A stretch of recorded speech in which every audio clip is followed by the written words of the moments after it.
Hello, donc nous sommes de retour dans l'émission de Real Talk, le ciel est ouvert et c'est la partie numéro 2 de l'émission numéro 20. Donc on a lu deux passages du livre Ma Princesse et ça parlait aussi de la prière. Et effectivement, comment est-ce que nous communiquons avec notre Dieu en priant? Vous savez, parfois on peut être là tranquillement en train de parler à Dieu, mais en fait on est déjà en prière et assurément, lorsque nous nous adressons à notre Dieu, nous ne parlons jamais en vain. Parfois on peut parler à une personne et puis franchement, des fois comme on dit, on pense qu'à apprendre, on rejette ce qu'il y a à rejeter. Mais notre Dieu ne rejette rien, il garde tout, il veut savoir ce que nous pensons, il veut savoir ce que nous ressentons et il veut que nous puissions y mettre des mots. Et maintenant, ça parlait aussi, tout à l'heure on avait parlé aussi dans la partie numéro 1 du fait de nous entraider les uns les autres. Le Seigneur ne nous a pas appelés à vivre seuls, il ne nous a pas appelés à gérer à avoir par exemple des richesses juste pour nous.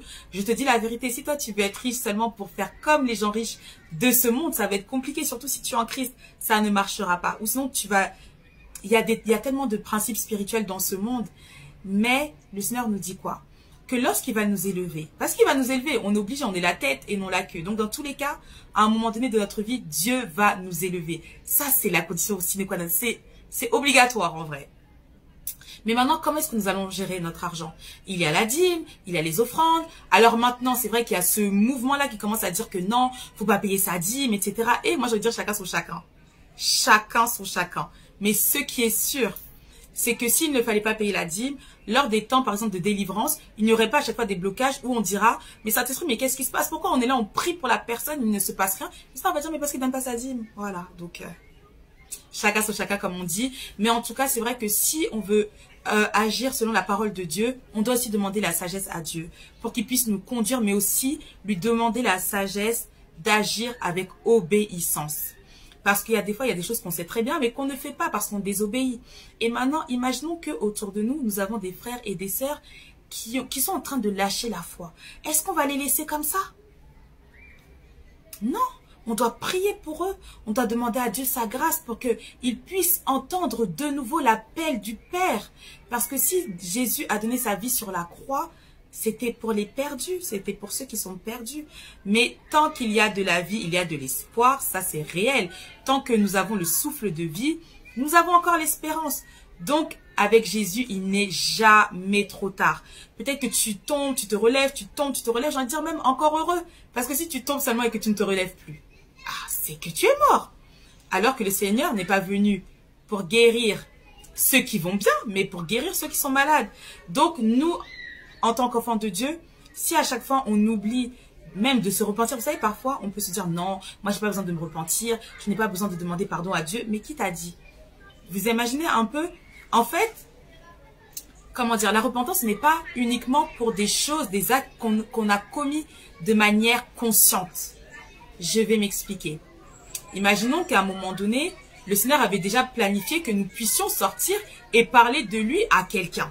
Mais maintenant, nous, on ne sort pas parce qu'on ne sait pas. Vous voyez un peu? Mais on a désobéi sans même le savoir. Voilà pourquoi quand on demande pardon à Dieu, on demande pardon à Dieu pour ce qu'on a fait de manière consciente, mais aussi des choses qu'on a faites même de manière inconsciente. Parce que peut-être que le Seigneur attendait que nous puissions faire telle ou telle chose et que nous ne l'avons pas fait. Donc, demandons à Dieu aussi cette sensibilité au Saint-Esprit pour que nous puissions agir selon sa volonté et pas selon notre volonté. C'est très important. Et voilà en gros ce que je voulais partager avec vous. Donc ça va être une seconde partie assez courte. Je vous souhaite un très bon week-end dans le nom de Jésus. Que la main de l'Éternel soit sur vous, qu'elle ne se détache jamais de vous et que vraiment nous soyons des passionnés de Jésus, des passionnés de la parole de Dieu. Parce qu'un enfant de Dieu, même si tu peux avoir toutes les révélations que tu veux, même si tu peux prophétiser comme tu veux, un enfant de Dieu ne peut pas se détacher de la parole de Dieu. Voilà la raison pour laquelle à chaque fois on lisait dans la Bible que les apôtres, les disciples se rendaient dans la synagogue.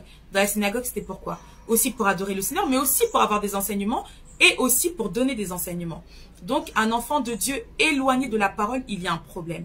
Donc, demandons aussi à Dieu qu'il puisse nous rendre zélés, passionnés de sa parole, parce que dans la parole de Dieu, il y a des trésors cachés pour nos vies. pour nos vies, par exemple en tant qu'enfants de Dieu de manière générale, mais aussi de manière personnelle. Là, je pense à une vidéo que j'avais regardée hier sur TikTok et ça m'a fait trop rire. Genre en fait, c'était un chrétien, il faisait une vidéo un petit peu humoristique et après il disait oui Seigneur, dis-moi, est-ce que cette femme c'est la bonne personne pour moi et tout, nanana. Donc il pose la question. Ensuite il ouvre sa Bible, il tombe dans le livre de Genèse, il lit le verset et puis ça commence directement par non. Et en fait c'est l'Éternel qui disait non à Moïse. Et après, donc on comprend en fait que le Seigneur s'était servi de la parole de Dieu pour parler à son enfant. Et après tu le vois et dit ah, heureusement que c'était pour Moïse seulement. Et j'ai rigolé, ça m'a fait trop rire. Et en fait, c'est ça. Parfois, le Seigneur, il nous parle dans la lecture de sa parole. Mais à nous aussi d'être attentifs. Je vais vous donner un exemple. C'était il y a longtemps. Un jour, j'étais là, je lisais la Bible.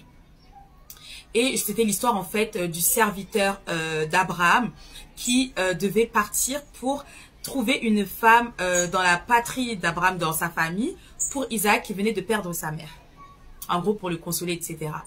Alors que moi, je lis ce passage-là, je vois qu'à un moment donné, le serviteur d'Abraham avait affrété 10 chameaux.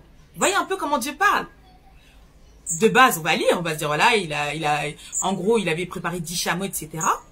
Mais moi, je vois le chiffre 10 et d'un coup, il y a une pensée qui monte dans mon cœur. Et c'était quoi? Je dis, hein? Je dis, non, mais c'est ça, sérieux? Et en fait, vous savez, c'était quoi la pensée? Que je devais acheter 10 Bibles. 10 Bibles pour par exemple, pour évangéliser, voilà, pour évangéliser, pour les offrir, etc. Oh, je me suis dit, mais non, mais sérieux, quoi, 10? Et puis, à un moment donné, je vais à la FNAC, ça c'était à longtemps, je vais à la FNAC et tout, et je demande 10 Bibles, vraiment, il me dit, mais pourquoi vous allez ouvrir une église? Donc déjà, en plus, lui-même, ça l'a interpellé, ça l'a impacté. Et ça m'a permis aussi de lui parler de Jésus.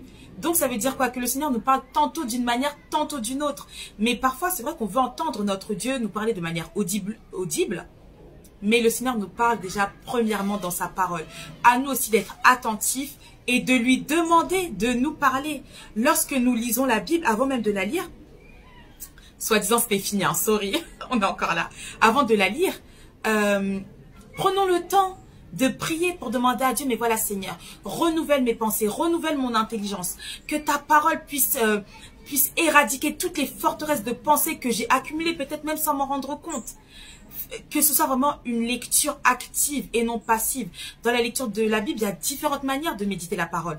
On peut lire un passage et ce passage devient un sujet de prière. Et là, on le répète en parlant à notre Dieu. Ça peut être aussi une réponse de Dieu pour une question d'interrogation qu'on lui avait soumise. Donc voilà, un chrétien ne doit pas rester loin de la parole de Dieu. Donc là, j'ai terminé. Que Dieu vous bénisse. Et en reparlant vite fait de la parole de Dieu, c'est la raison pour laquelle l'émission du samedi consiste à ce que nous puissions lire la parole de Dieu ensemble. Et elle s'intitule « Un moment de lecture avec Yeshua et Maloua ». Pourquoi? Parce qu'on a compris que lire la parole de Dieu, c'était important de la lire, de la méditer et que assurément notre Dieu nous parle à travers sa parole. Que Dieu vous bénisse et à vendredi prochain. Bye!